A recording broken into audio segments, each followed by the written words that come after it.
We are highly privileged to have Mr. Murthy with us. Please give him a big hand again.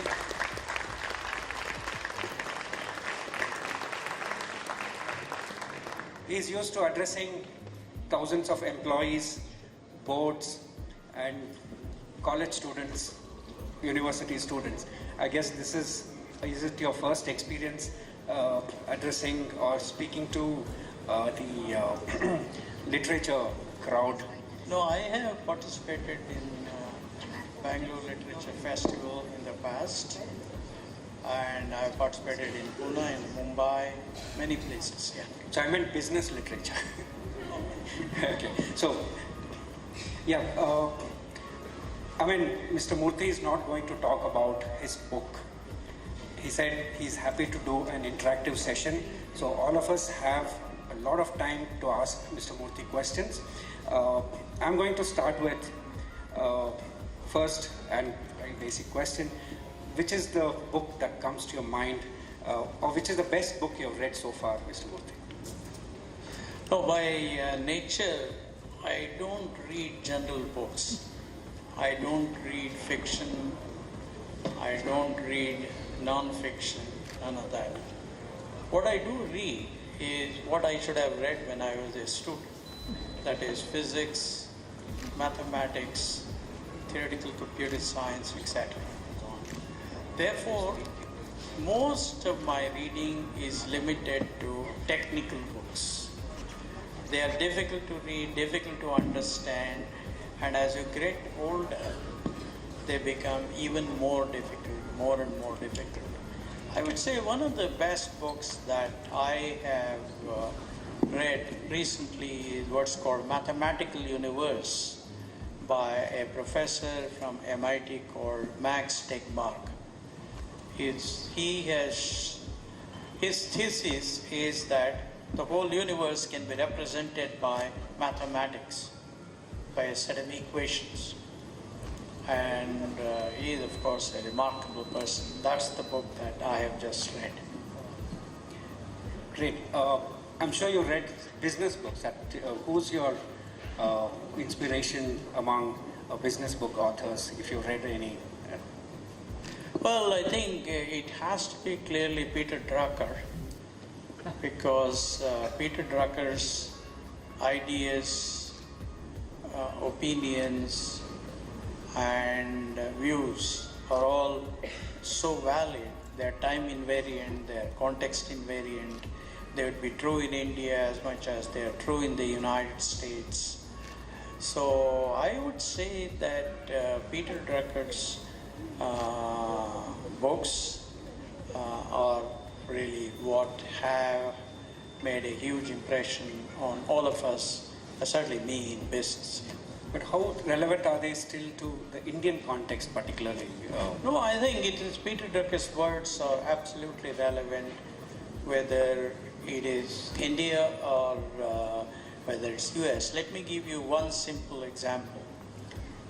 Peter Drucker says, culture eats strategy for lunch. What that means is, unless you set your culture proper. What is culture? Culture is what brings you joy, what makes you sad, how you spend your time, who your friends are, what are your priorities in life, your value system, etc., etc. What music you like, what kind of literature you read, etc., etc. So what in the context that he was talking about was the corporate culture, which is value system, good governance, etc., etc. So therefore, he said, unless there is a good culture in a corporation that of honesty, good values, hard work, discipline, etc., strategy doesn't mean anything. So that's true in Bangalore as much as it's true in San Francisco. So just to ask you a personal question, your wife, Mrs. Sudha Murthy, is a prolific writer. So do you discuss her books on a coffee table, dinner table? No, not really, except that I have read several of them after they have been published. she wouldn't discuss with me at all the ideas on which her books are based.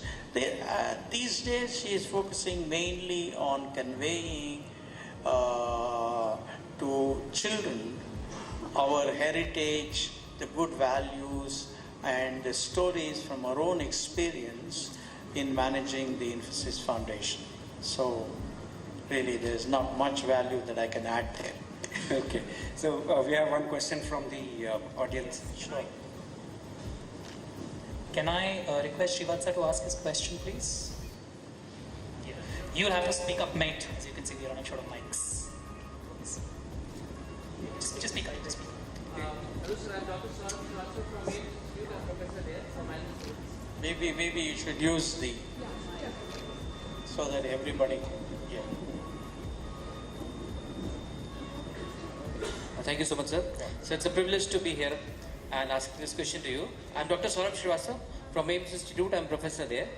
I would like to know that what is, according to you, the toughest challenge in starting a business enterprise? Because that is what I think youngsters need to know so that they can be ready for that. Well, there are several requirements to enhance the probability of success of an entrepreneur. The first and the most difficult challenge is, do you have an idea whose differentiated business value proposition to the market is far superior to all the existing ideas? So the next question is from a person called RG. But I'll tell you, I have this principle. The questions will have to come from women and men and alternately. Somehow I find that no woman has asked any questions. So. This question was about the women, so is it RG? Okay. Any quick access to the mic, or can I call on the question? you can call it. Yeah, so the question is very interesting. Have you read all of Sudha's books?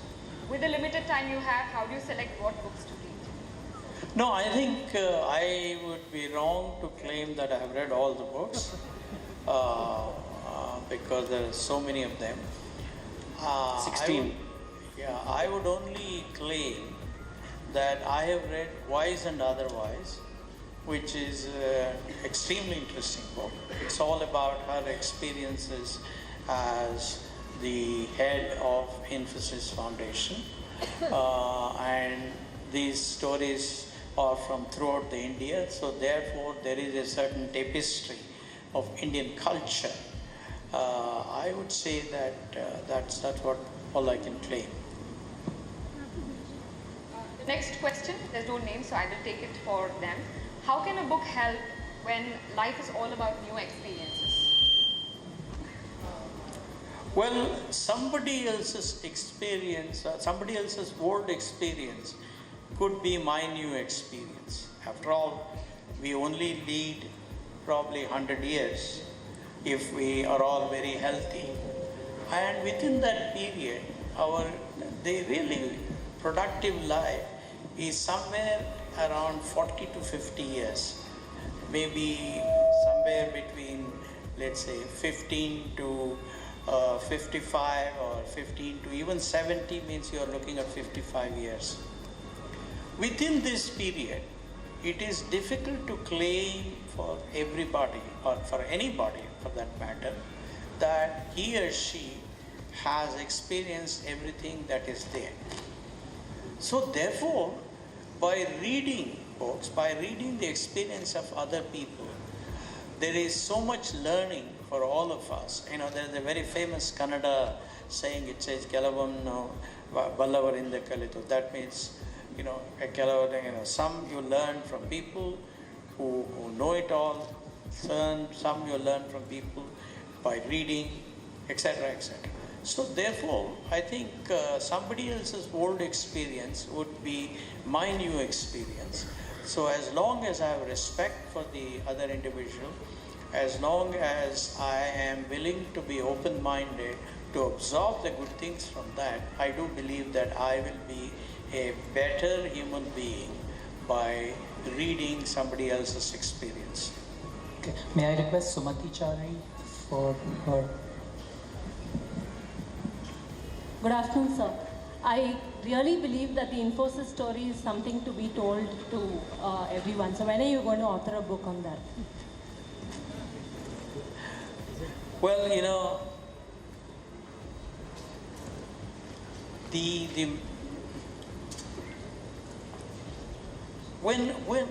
when you write a book, you have to be completely honest.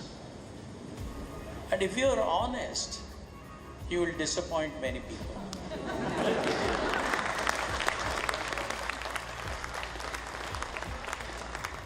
Not just within the four walls of Infosys, but you will disappoint a lot of people outside. Because given the platform that I had, I have interacted with a lot of very senior, very influential, very powerful people in the country and outside the country. So therefore, my view is that all the good things that can be said about Infosys has already been said. There are so many articles written, so many people have written. So why add confusion to all of this by writing the book? But if the business history of India is written last 20 years, where would Infosys fit in? Well, I think if you looked at a company which for the first time in the history of this country said even ordinary people with average intelligence can succeed in the country. If there is one company that said we can benchmark ourselves with the best in the world and compete with the best in the world. If there is one company that said that our corporate governance standards could be compared with the best in the world. If there's one company that said we will democratize wealth like nobody else has done in the history of India, then Infosys stands out as a unique experiment. Therefore, my personal view, I may be completely wrong, my personal view is it has to be number one.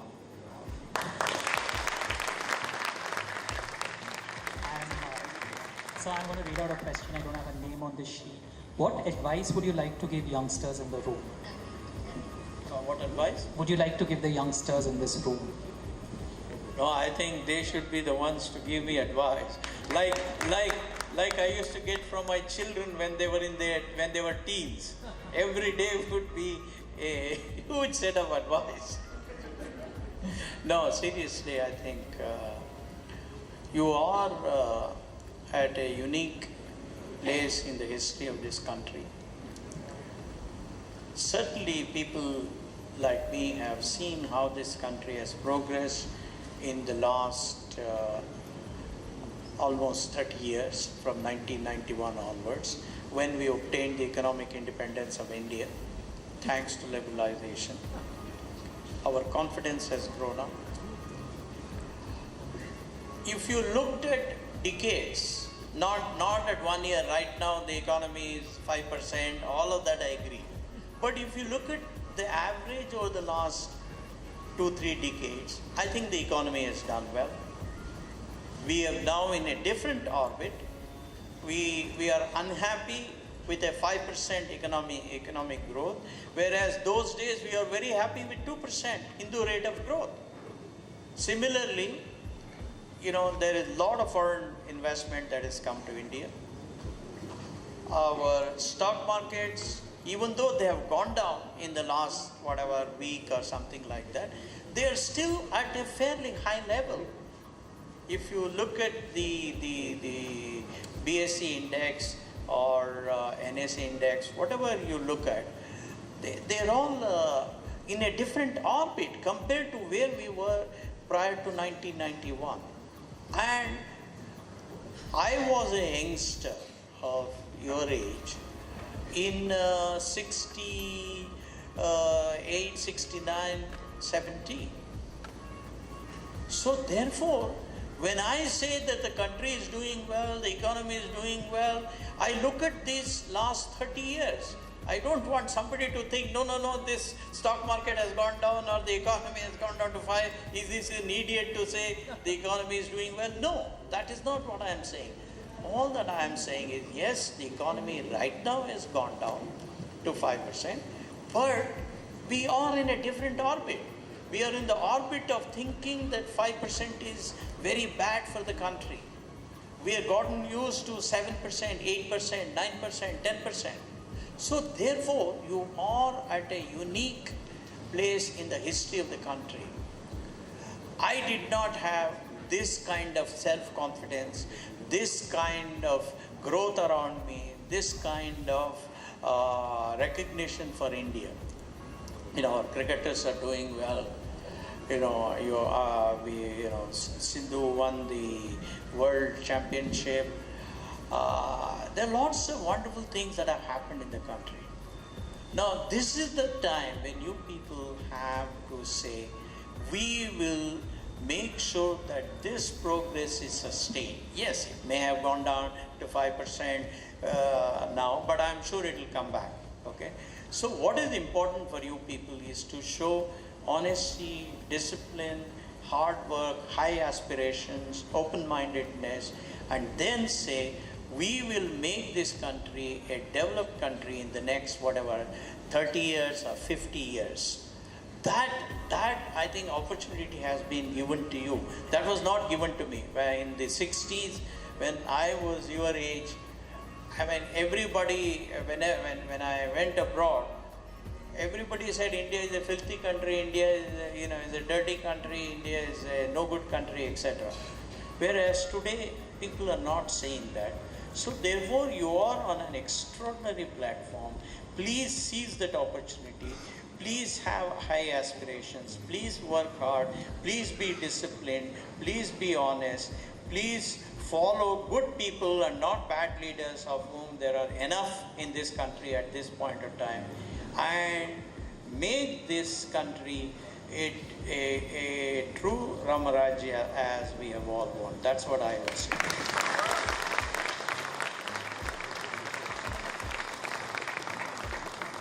Namaste, sir. Myself, Tanya Ravi. I'm on your right side. Sorry. Please.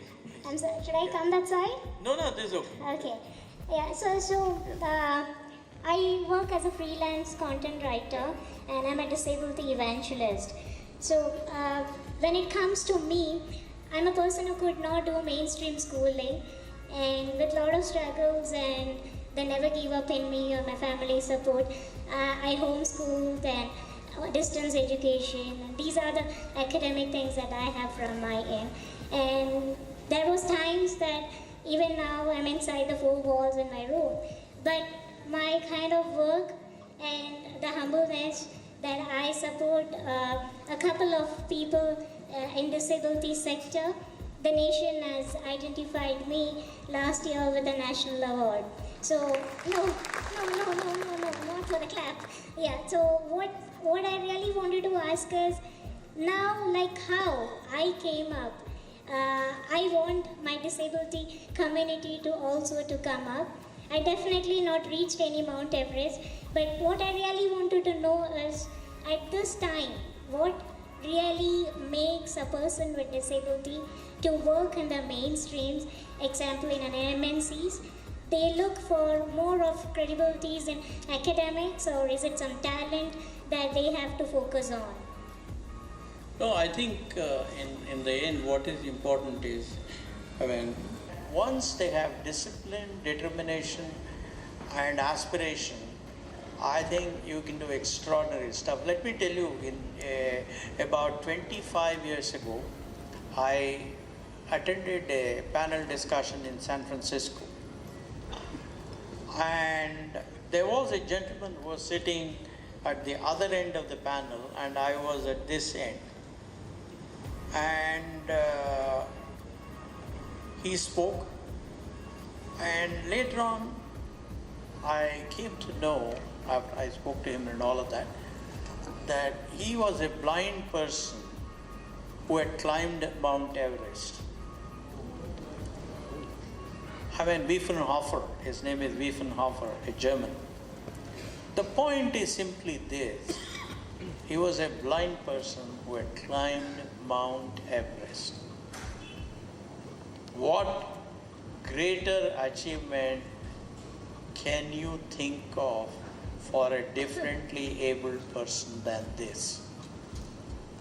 And that happened simply because he was in an environment where people thought that he could do as well as anybody with some help. All of us need help in different ways, but he needed help in a particular way, and he did that. So therefore, I would say it is the responsibility of the society to treat differently abled people with affection, dignity,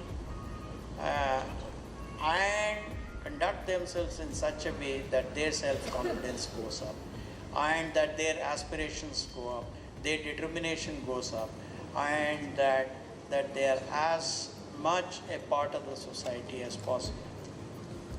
I tell you, Infosys, now I don't know how many are there. At Infosys, we made a decision that we will not hold physical disability against any individual. For example, I used to have a MBA in my planning group working directly with me, who was, you could say, theoretically blind. His thing was 200 or so, minus 200, which means, the doctors consider him theoretically blind. But we had provided him some special equipment, etc., etc. And he was as good as anybody. Provided you did not expect him to do physical stuff like others. That is the issue. In terms of his intellectual output, he was as good as anybody. And similarly, we have had a decision, I don't know what's happening now, I have retired, that we have had receptionists who are blind, we have had, in so many areas, software people who were, who were hard of hearing. So we have treated people with, who are differently able, with respect and with affection, and we have treated them as equals. I think that is the most important thing. That is what this society somehow doesn't do. That's what the American society does. That's what the German society does.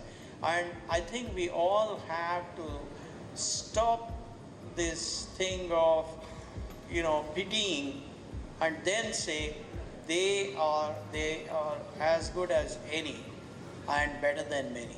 Then it will happen.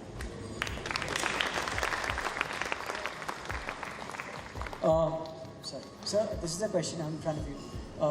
This is about timelines of companies that have been built now. I'm a digital entrepreneur. My name is Alok Kejriwal. And it's almost becoming standard to start a company with an exit in mind. So when I raised my last fund, there was almost half the time spent on when will you exit, when will we sell the company, and what will happen to this. And these weren't the companies that were built, that India was built on in the past. So how do you look at capital's longevity, and what is the patience of capital today, the provider of capital and entrepreneur patience, compared to what happened when you built your company? Because it's almost imperative to give my venture capitalist a guarantee of an exit, which 90% happens by sale, which means I'm not going to own my company anymore. And so for the record, it's almost become my claim to fame, saying, I start a company and I sell it in 8 years. And I'm not even sure whether I should be proud of saying that, but how do you look at this concept of let's make one and sell one?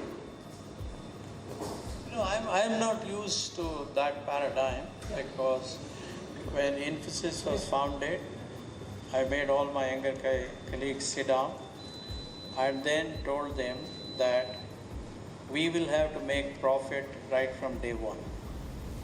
How do we make profit right from day one? We will spend less than what we earn. Doesn't matter what you earn. Second, out of that profit, we will declare dividends, and you pay tax on that dividend, and then put it back as your equity. That's the paradigm I'm used to. I'm not used to the current paradigm where people bring, value a loss-making company at huge valuation. That's what I'm not used to. However, the reality is simply this, that my time was a different time. Today is a different time. Today, there are people who are willing to willing to ascribe high valuation to companies which have not made a single cent. It is their money. Who am I to question? They know better. So I don't say it's right or wrong. That's not. Just the last one. How's your biopic going, sir?